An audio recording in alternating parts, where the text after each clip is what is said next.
각화동의 한 아파트. 허름한 아파트에 혼자 사시는 서홍열 할아버지. 올해 91살인 할아버지는 30년 동안 감옥에 갇혔던 비전향 장기수입니다. 61년 8월부터 90년 9월까지. 1927년 신안군 안저면에서 태어난 할아버지는 6.25 당시 학도병으로 인민군에 편입돼 북으로 갔고 김일성 종합대 정치경제학부를 졸업한 뒤 교원이 됐습니다. 1961년 8월 공작원으로 난파된 서 씨는 동생들을 포섭할 목적으로 고향 안저도를 방문한 후 북으로 돌아가던 길에 당국에 체포되는데요. 국가보안법 위반죄로 1심에서 사형을, 2심에서 무기징역을 선고받았습니다. 처음에는 내가 왜 사형을 받아야 하지? 그랬다가 그 다음 순간은 의식화가 돼요. 나를 의식화시켜버려요. 기왕에 죽을 거 깨끗이 죽자. 난파 당시 사랑하는 아내와 5살, 3살 아이를 둔 가중이었던 서 씨. 사상과 양심의 자유를 지켰다는 이유로 30년을 복역했습니다. 간혹 독일 교포를 통해 가족의 소식을 들었지만 지금은 이마저도 끊긴 상태. 지금이랑 똑같아요. 잘 있겠지. 잘 살아.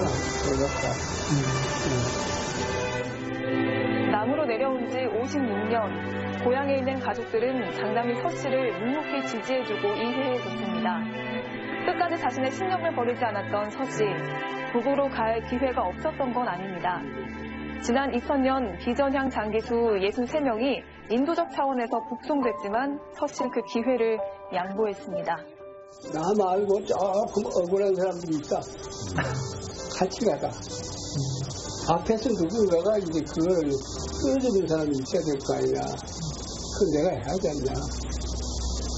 그런 생각을 해서 강권에 가자. 이후 서 씨는 일어, 영어, 러시아어, 중국어를 두루 섭렵하며 정치 경제학의 기본이라는 책과 남쪽 생활을 기록한 토막일지 10권을 썼습니다. 그리고 틈나는 대로 가족에게 보내는 편지를 썼는데요. 여보, 당신 지금 살아있는 거요? 내가 떠나올 때 당신은 병원에 들어가 있었기에 만나보지도 못하고 떠났는데 살아있는지 궁금하기 그지없구려. 하늘에는 까만 뭉게구름, 바람이 없는데도 서서히 북으로 흘러가는군. 이 구름에 내 마음을, 내 가슴을, 내 편지를 실어 보내고 싶은데 구름이 내 뜻을 받아줄지 모르겠구려. 일반적으로 통일이 되면서 따라서 이제 가족들을 만납니다.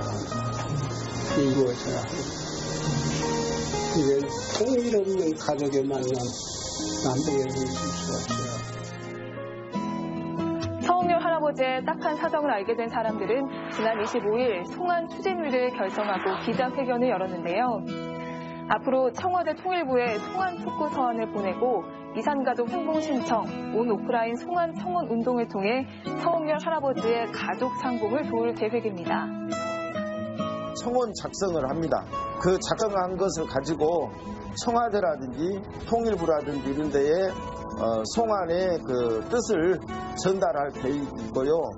사상을 따서 가족과 함께 만나는 것이 본인의 소망이기도 하고, 그리고 우리 국민들의 정서도 가장 가족 중심의 이런 사회인데 가족이 더 이상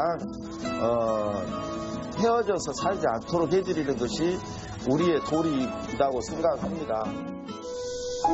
1차 송환 목표일은 이번 8월 15일 광복절. 과연 서홍열 선생님은 가족들을 만날 수 있을까요?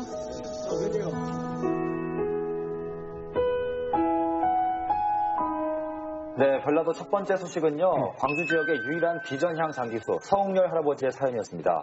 사실 사상을 떠나서 56년 동안이나 가족을 그리워하면 마음이 얼마나 애틋하고 그럴까 좀 마음이 먹먹해지는 것 같습니다. 네, 저는 그 30년이라는 숫자에 좀 더 집중하게 됐는데요. 그 넬슨 만델라 전 남아프리카 대통령 같은 경우는 인종차별에 그 저항했던 이유만으로 27년간 갇혀 있었는데 넬슨 만델라보다 3년이 더 길었던 거죠. 그 사상이 다르다는 이유만으로 34살 청년이 저렇게 70살이 될 때까지, 노인이 될 때까지 감옥에 있었고, 또한 고문 후유증으로 거동도 불편하고 왼쪽 눈의 시력은 거의 다 떨어졌고요. 네. 또한 억류로 거의 60년 가까이 가족들 만나지 못했는데, 이제는 우리가 조금 더 대승적인 차원에서, 인권이란 차원에서 이분을 좀 보내드린 게 어떨까, 그런 생각을 좀 하게 되네요. 네. 옛날에 이런 그 간첩죄로 충분한 옥살이를 하고 나서 이후에 있는 이 보안 처분이란, 관찰 처분이라는 게 있는데요.